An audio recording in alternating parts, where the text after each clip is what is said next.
Hey yo, thanks for tuning in to The Source, your source for celebrity news. Check this out. The other day, a woman named Sharia Taylor, who's a resident of an Alabama apartment complex, recounted a harrowing experience where she and her child narrowly avoided a drive-by shooting.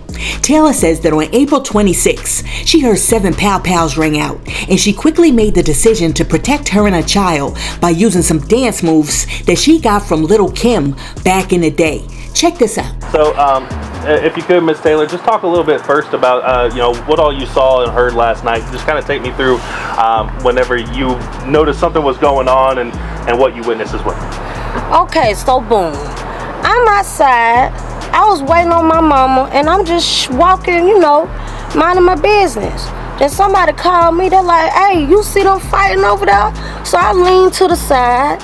I'm leaning, trying to see, because I stay ducked off. So then, I see some people throwing hands. I'm like, what's going on? But I couldn't tell who it was, so I minded my business. And that's your best bet to do in situations like this, is mind your business. Perfect. And so, obviously, ended up resulting in somebody getting shot. Did you hear the gunfire? If so, take me through that moment. So, I'm walking to the car, and I got my baby with me. We already heard a few gunshot rounds, but I ain't think nothing of it. Nobody didn't hear no screaming. So I'm getting to the car. I hear fire, fire, fire, fire, fire. At least by 7 rounds. So I'm ducking, I'm dodging, I'm ducking, I'm dodging, I'm ducking. Doing Lil Kim. Trying to get my baby in the car, then I throw my baby in the back seat. And we just sped off. Next thing you know, a driver was driving past. I couldn't identify the vehicle, but Lord, I hope they catch him, Lord. So now knowing that somebody was shot here, and not only that, but somebody was shot here earlier in the same complex earlier this month. So 2 shootings in a month. Kind of take me through how you feel. I know you said you had your baby, so obviously you're a mother. Kind of take me through your feelings as a mother and somebody being here. And with 2 shootings in a month. I'm a single mother, so I'm doing this by myself, and sometimes I don't feel safe. I be kind of paranoid out here sometimes. I be scared. But that's why I say you gotta mind your business and stay to yourself. Because me personally, I don't get into it with nobody. I don't do none of that, because I mind my business and stay to myself. And that's my information and my advice to y'all. There you go. Advice, stay to yourself, mind your business. If you stay in Westgate Village, stay in your house. That's all I gotta say.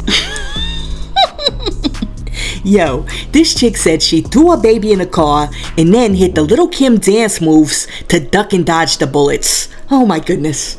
Anyhow, after this interview aired, people in the comment section had a whole lot to say. And one person was like, you threw the baby in a car, is the baby okay? And then somebody else was like, we need a remix. And then somebody else was like, wow, no words. Yo, truer words have never been spoken. And I'm very glad to hear that both her and her child are okay. But let me say this, she shouldn't have had to do the Lil Kim dance moves in the first place, because these imbeciles shouldn't have been out in the street pow-powing in the first place. Listen, we gotta knock it off with all this senseless violence. But while we're talking about senseless violence, Tyrese has accused one of his ex-wives of making death threats against him, extorting him, and committing fraud. And Tyrese says that he's done. He's no longer gonna live in fear. So, Tyrese jumped on Instagram the other day to discuss some of the situation that's going on behind the scenes with his baby mama, Norma Mitchell Gibson. Tyrese said, I've got nothing to lose but my mind and my reputation, and neither one of these are no longer up for grabs. I get it. We're living in the time's up and Me Too era, and as soon as a man goes public about the abuse and trauma inflicted on him by a woman, we're shamed into silence? I'm past that. Be yourself in my comments. Shut the F up. Man up. Stop putting your personal ish out there on a timeline. Be more private. Did you tell my ex to be more private in 2017 when her accusations rocked my life, my career, my marriage, and every opportunity imaginable that was in motion was killed instantly? After a full trial in 2017 with her testifying over 120 lies was documented under oath, did you shame her into silence? No. I'm done living my life in fear of what she might accuse me of next. I'm done with anyone having power over my life to make all that I have built crumble. For those of you who will say, cry me a river, you rich alpha male, that's cool. Extortion, death threats, blackmail, tax evasion, domestic and international wire fraud, skipping 3 full years of tuition of our daughter's school, over $25K in arrears, 167 pages full-on court documents, link in the bio, 25 years of my life, and me being a committed father. No one will ever have power over my life and career ever. One thing I don't do is lie.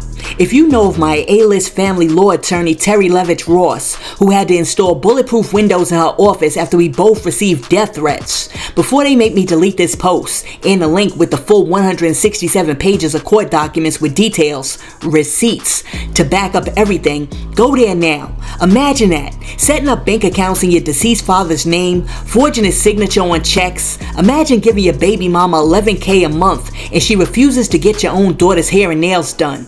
Imagine a court order that states we're supposed to be 50-50 on school tuition and she missed 3 full years of payment. If no F's given was a person, and I'm done living in fear. I got one Tyrese, just one, and I'm gonna protect my name and legacy and family until I take my last breath. This is a man bleeding out loud. Well, after Tyrese made that very declarative statement online, a whole bunch of people had something to say. And one person said, y'all don't keep your ish private anymore. I believe you're capping, bro. This is just content to stay relevant, it seems. Say I lie. And then somebody else was like, Tyrese, please stop this. And then somebody else came through and said, as a DV survivor, do nothing in private. Heal loudly and in public. And get justice in public. This isn't about them. It's about your journey to healing back to yourself. And then somebody else said, a woman does this and she's brave. A man does it and he's weak. Keep pushing, Tyrese. And last but not least, somebody else came through and was like, Tyrese, you've proven time and time again that when you leave a woman or they leave you, you become a villain. You're arrogant and controlling, like you disrespected that judge who got you together real quick. Humble yourself. A few years ago, you were singing on the back of a bus. Listen, let me know what you think about Tyrese saying that his ex/baby mama was hitting him with so many death threats that his attorney had to go out and get herself some bulletproof windows. And also, let me know what you think about Tyrese saying that, like J-Lo, enough is enough. And he used to be a victim, but he's not taking it anymore because he refuses to live in fear. Let me know what you think about that in the comments. And while you're down there leaving a comment, be sure to like and subscribe to the channel. But this Tyrese story does bring me to an interesting question. And the question of the day is this. Is it possible for somebody's relationships to always end up going left if, as they say, they're always doing right in their relationships? Let me know in the comments. Now, check this out. Ice Spice's former BFF, Storm, has dropped some receipts to show proof that one time Ice Spice was on the phone texting back and forth with somebody, and during that conversation, Ice Spice said that she believes that Nicki Minaj is jealous of her. In the alleged text exchange, Ice Spice also says that Nicki is ungrateful and delusional, and she goes on to say that she had to distance herself from Nicki for her own mental health. For example, when talking about Nicki Minaj, Ice Spice said, she gaslights too much. I gotta love her from a distance for my mental health. And then the person that she's talking to was like, this is the best way that I can describe it. Nicki is like those people who believe that kids today shouldn't get loan forgiveness because they had to pay for it back when they went. And then Ice Spice says, but mind you, we wanted to pay Nicki. And then the person says, if that makes sense. And then she says, her artist fee. Yes, 100%. I think she's jealous that I own all of my own masters. Cause she said, James, you think you the man and you think you so cool in the interview. I don't know why she mentioned that. Ice Spice went on to say that when they were doing the Barbie movie, the people who were doing the Barbie movie actually asked her to do a song solo. But she was kind enough to ask Nicki Minaj to hop on the track because she knows that Barbie is part of Nicki's brand. Ice Spice said, because Barbie asked me to do it alone, but since that's her brand, I invited her on. And she doesn't even see that as me bringing her on to something. She's kind of like my mom, ungrateful and delusional. Listen, I don't even understand why Ice Spice is on the phone talking about Nicki Minaj in the first place. I mean, you did the song together, Princess Diana went through the roof, take it for what it's worth and move on. It's not like y'all are in a group together. You're not Destiny's Child. You do your raps, you let her do her raps, and stop talking about her behind her back. And if anybody's delusional, it might be Ice Spice, because how in the world are you talking about Nicki Minaj's catalog in comparison to your own? I mean, what do you got, like 4, 5, 6 songs in total? Munch feeling you in her mood and you think you're the ish fart? And yes, Nicki is the type of person who thinks that you shouldn't be getting student loan forgiveness because she didn't get student loan forgiveness. But I would feel the same way too if I was over here dropping fire bars and then you came along and you were like, in her mood, she in her mood, and then all of a sudden you're getting nominated for a Grammy. But with that being said, Ice Spice's ex-BFF Storm is whack. Because just because you're no longer friends with somebody doesn't mean that you turn around and try to blow up spots. I mean, not only is that low, but that is mad skeevy. Because if you're really friends with somebody and you have love for them, you don't try to hurt them just because you're no longer their friend. I mean, that right there is level 1 kindergarten activity. Listen, the fact that Storm put this information out there on the internet tells me 2 things. 1, she was never Ice Spice's real friend in the first place, and 2, she was always jealous of Ice Spice, because a real friend would never put your information out there even after the friendship ends. Listen, let me know in the comments, if you and your BFF had a fallout, would you put their information out there on Front Street? Now, check this out. You may or may not know this, but Lil Durk has become Muslim, and to celebrate his newfound faith in Allah, Lil Durk jumped on Instagram to show off his new customized Star of David chain. Well, after Lil Durk showed off his new jewels, he received a whole bunch of backlash from Muslims who pointed out that the chain is blasphemous because they said that wearing jewelry, especially if it's made of gold, is haram, which means forbidden for men. And they also pointed out that the Quran says, "And those who hoard gold and silver and spend it not in the way of God, give them tidings of painful punishment." Ooh, that doesn't sound good. I think that Lil Durk might want to go back and read that Quran. Look, I'm not an expert on the Islamic faith or what like the Quran says, but I do know the 5 pillars of faith, which are you gotta pray, you gotta pay your alms, you gotta take your pilgrimage, you gotta profess your faith, and you gotta fast. Can somebody who's a Muslim please come in the comment section and let me know, by buying that big behind Star of Islam chain, is Lil Durk in danger of receiving tides of painful punishment? Now, peep this. Basketball phenom Angel Reese says that she has teamed up with Shaq and Iverson over there at Reebok because she intends to single-handedly bring back the brand. Check this out.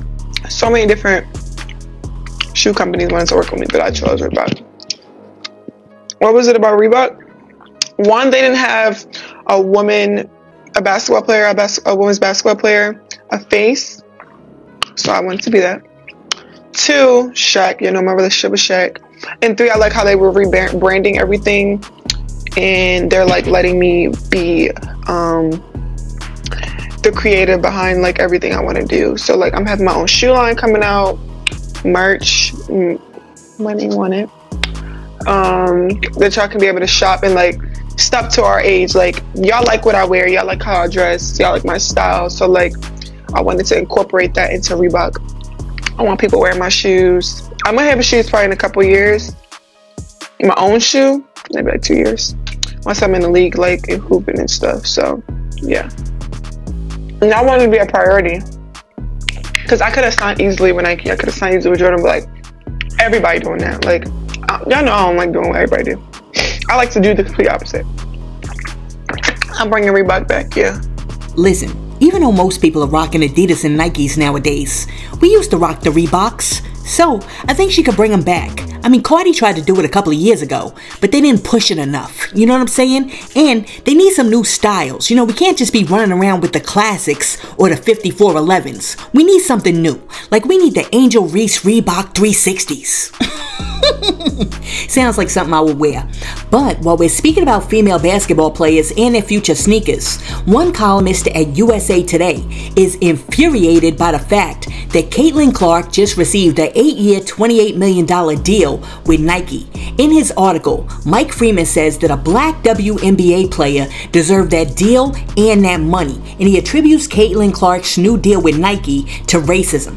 Mike said, Clark would only join only 3 other WNBA players with signature shoes. Breanna Stewart, Elena Del Don, and Sabrina Ionesco. You may notice a pattern there.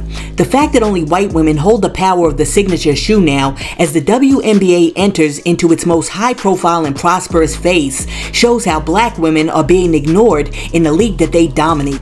I would agree that there should be more black women with signature shoes when it comes to basketball, but I don't think that you can attribute Caitlin Clark's deal to racism. I mean, for God's sakes, she was the top scorer in all NCAA basketball, including both the men's and women's leagues. I mean, that right there is crazy. I think that Caitlin Clark deserved her shoe, she deserved her deal, and I don't want to take that away from her. But I do think that Nike needs to start giving some of these black women some shoes. But with that being said, we have to support the shoes. I mean, if they drop a pair of Dawn Staleys, we gotta rock the Dawn Staleys. Because what Nike's doing is they're looking at the numbers. So, if Reebok drops the Angel Reese's at the same time that the Caitlin Clarks drop, but the Angel Reese's outsell the Caitlin Clarks, then guess what Nike's gonna do? They're gonna find themselves a black female basketball player and give her some shoes. But what Nike knows right now is that if they put out a pair of Lisa Leslie's next to a pair of Jordans, all of y'all are buying the Jordans. Listen, let me know in the comment section who would buy the Lisa Leslie's over the Jordans. Yo, what you got on your feet? Yo, these is the new Lisa Leslie's. Wow. See, a lot of this has to do with our consumerism. So, if we want some of these black women to get paid, we gotta start changing what we buy. Listen, let me know what you think about the chick who said that she had to break out her best Little Kim dance moves in order to dodge some bullets. Tyrese saying that he's no longer gonna live in fear of his baby mama. Ice Spice's former BFF putting out the text messages of Ice Spice saying that Nicki Minaj is jealous of her, Lil Durk getting himself a Dookie Islam chain, Angel Reese signing with Reebok, and the journalist from USA Today saying that the only reason Caitlin Clark got a $28 million deal from Nike is because of racism. Let me know what you think about all of that in the comments, and while you're down there leaving a comment, be sure to like and subscribe to the channel and share this video with your friends. Hey yo, thanks for tuning in to Celeb Source, your source for celebrity news. Be sure to like and subscribe to the channel. Peace.